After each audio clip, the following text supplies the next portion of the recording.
জীবনে সবকিছু পাওয়ার পরও যদি শান্তি না মেলে, তাহলে বুঝে নাও কোথাও না কোথাও আমরা বাঁচার সঠিক উপায়টা মিস করে ফেলেছি। আজ আমি তোমাকে ১৫টা এমন কথা বলবো, যদি তুমি এগুলো জীবনে মেনে নাও, তাহলে শুধু বেঁচে থাকা নয়, সত্যিকারের সুখে বাঁচতে শিখে যাবে। প্রথম কথা, নিজের সুখকে কখনো অন্য কারো সাথে জড়িও না। মানুষ বদলে যায়, কিন্তু তোমার জীবন তোমারই।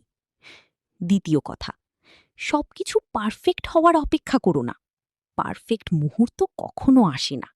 আজকের দিনটাই সবচেয়ে ভালো। তৃতীয় কথা, তুলনা করা বন্ধ করো।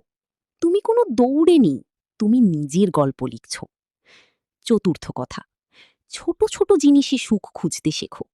এক কাপ চা, একটা শান্ত সন্ধ্যা, এটাই আসল শান্তি। পঞ্চম কথা, যা তোমার নিয়ন্ত্রণে নেই তা ছেড়ে দিতে শিখো। সবকিছু ধরে রাখার দরকার হয় না। ষষ্ঠ কথা, নিজেকে ভালোবাসতে শেখো। মানুষ তখনই তোমাকে মূল্য দেবে যখন তুমি নিজেকে দেবে। সপ্তম কথা, অতিরিক্ত চিন্তা কমাও।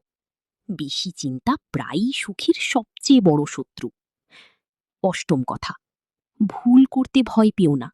প্রতিটা ভুল তোমাকে কিছু শেখাতে আসে। নবম কথা, মানুষ কি বলবে এই ভাবনা ছেড়ে দাও। মানুষের কাজ বলা, তোমার কাজ বাঁচা। দশম কথা, সময়